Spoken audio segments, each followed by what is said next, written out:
Hey everyone, Georgie here with Ukraine Matters, bringing you another update about the war situation in Ukraine. We talked a lot last time about me having video cam. I still am not sure if I have to, but there was some really good points that people brought up on the last video. So I'm just going to move it here on the right side and we can continue on.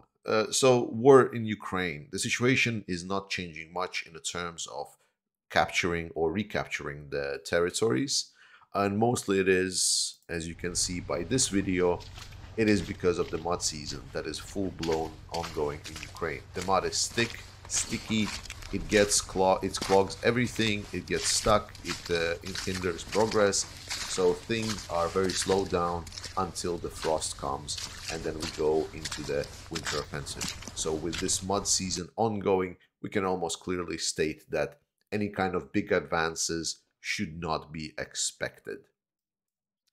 Let's talk about the map situation. So on the north front, around the Kremina-Svatove line, so there was Russia is basically the whole plan for the Russians right now is to counterattack as much as they can. Someone asked me to use the red arrows for the Russians. There we go. So Russians are basically trying to say, okay, we don't have a proper defensive position. So if we attack Ukrainians, it's going to cost us because attacking always costs more lives. But we know that Russia's having those mobilized troops that can just basically burn through. So they're happily saying, okay, let's just attack. And in that sense, Ukraine will not be advancing. Around these areas here, this is where most of the fighting is happening. There's both forces going forward and then forces going backward. So basically, which side is attacking, which side is counterattacking. So there's a lot of movement here. Ukrainians are still trying to get around this area to secure the road. But again, Russians' counterattacks are falling in, pushing them a little bit back. And you have seen the videos. The situation is not really favoring any kind of fast pushes or advances. We can see that Ukrainians in general are advancing forward, but the situation is definitely not easy. We've seen fighting happening around Bilohorivka, where Russians are trying to attack Bilohorivka, but again, they've been repelled. And the same is happening as well for Bakhmut. This is going to be probably one of the only videos in recent times when I'm not going to covering Bakhmut because the situation is pretty much the same as we expected before, while the fighting are still happening and heroes of defending Bakhmut are still fighting on. The city is doing fine. We go then towards the city of Donetsk. So here we see that Russians are trying to exploit their gains around Pisky. So they were able to capture Pisky fully, and now they're trying to use it to kind of bloom and maybe spread out because their main target, the city of Avdiivka, is the main stronghold in this area. The town has been holding on forever in this war. So for Russians to take it, they cannot take it head on. It's too well fortified. The only way they can do it is to start encircling. However, this is only just the dreams, and so far they are struggling to advance further. I would not consider that Russians would have a lot of luck with that, at least not anytime soon. So important changes here. It's going to be taking Kherson and Zaporizhia region. So for a longer time, we knew that there was military in Kherson, and we knew that military was here around this triangle that I always emphasize. It's an Enerhodar, Tokmak, Melitopol triangle. So this one. Because if any parts of this triangle is broken, at that point, like the whole situation in the south becomes unstable for Russia. This is what holds it together, the control of these 3 points. And Russians have been having a lot of troops here, and they had some troops also in Kherson. But the troops in Kherson were suffering quite heavily because Ukrainians were able to essentially push the Russians kind of from both sides, a little bit here, a little bit there to cut off. So they were starting to struggle, especially because Ukrainians were able to hinder the access and supply points for that. And while the Russians were able to somewhat adapt, to start getting some supplies in, it was still not very good. But because of the Ukrainian grouping in this area, Russians knew that they needed to secure and keep some kind of forces also in the south, and they did. But with newly mobilized, while we expressed that they are indeed being sent to Kherson, but also we noticed that a lot of them are being sent towards this area, and we were thinking, would that mean that now the Russians will attack from the Zaporizhia area? And the answer is no. What they actually wanted to do is to continue securing Kherson. Again, people who say that Russians are not going to hold Kherson and just going to give it away, completely wrong. They're not going to do it. They're sending even more forces in there because the newly mobilized here came in and replaced the battle capable troops, the contract troops that have the experience from this triangle, and they moved it to Kherson. In Kherson now, the grouping of the Russians in this area is about 30,000 people. It's a lot, and it's 30,000 of battle capable troops. They also took out a lot of hindrance that they could have had before. So they basically replaced all the kind of the weaker troops with the battle capable ones. Kherson is becoming a stronghold for the Russians with the slow progress due to the mud, with the slow progress due to fortifications that they have built. And while they're still going to be having supply issues, especially during the winter, like holding Kherson in the winter will be problematic. With the reinforced positions that they're having right now in Kherson, we might see Kherson's north bank being quite a difficult nut to crack for the Ukrainians. And I think this is a good point for me to more or less end up today's map update. As I say, not a lot of things are happening on the map.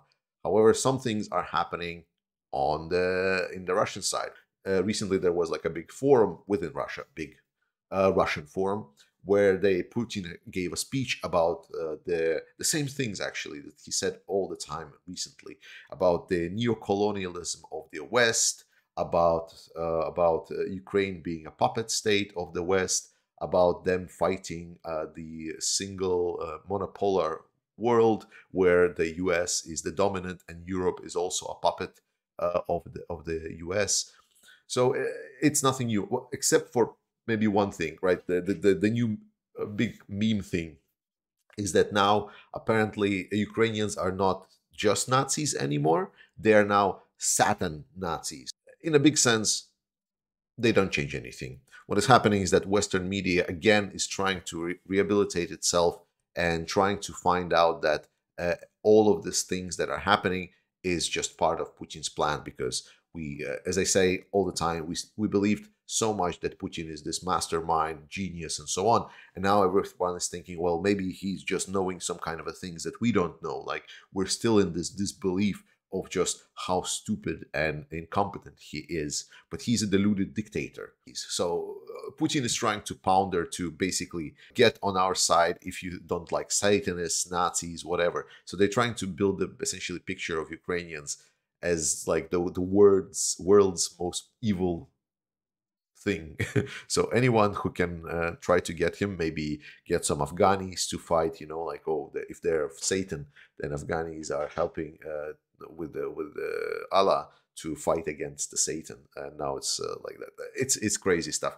But most important thing, like if you stop looking at whatever he talks about as is talking by Putin, that in Western media is like, peddled and always elevated, saying like, yes, this is a great mastermind. And you just kind of read the text at that moment, like it's nothing special. It's just rambling.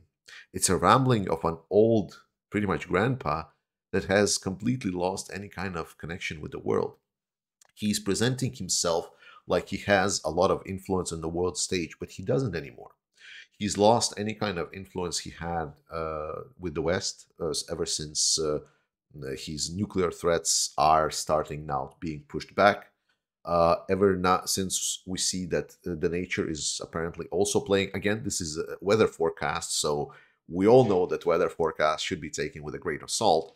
So, but it appears that the coming winter will be somewhat warm. So the consumption of gas will not be that great, for example, for Europe, the major leverage point that Putin had over Europe. Moreover, Europe is having so much gas that the prices of gas are even being traded in negatives because people bet that the prices of gas will go so high so they got burned. So now they cannot sell it. So they just need to drop these assets somehow. And it's really hilarious. It is really, really funny because Europe is fully supported. Europe is fully supplied by gas. We have more than enough to go through. And if it's going to be also a warmer winter, well, nothing plays into the uh, Putin's book at all. Like, he is screwed. So, and on the east coast, we see that China is looking at Putin and say, "Yeah, yeah, you're done." I don't think they're seeing him. So when he's putting himself like in making these speeches, like I'm the king of the world, he's like, if he wouldn't attack on February 24th, yes, like this speech would matter. Now it's just ramblings of an old dude. We should be much more worried about maybe what the Chinese will say, though they also will have a lot of their problems. But talking about what people are saying, Turkey and Israel and Azerbaijan like apparently are coming like closer, colliding closer. You know, I'm not a big fan of Turkey or Azerbaijan because those are not democracies, and I am a very much like we need to support democracies. But Israel has a problem, right? Israel was very dependent on Russia within the Middle Eastern conflict that they had an influence with Iran. And now Russia getting closer with Iran is a problem for Israel. So it's very nice to hear that Israel is setting its relationship straight with and aligning with Turkey and Azerbaijan, because that will allow Israel to get off the Russian dependency, which is not ideal, right? Because Turkey and Israel, I would much prefer that them would be democratic societies rather than dictatorial-led aggressive powers.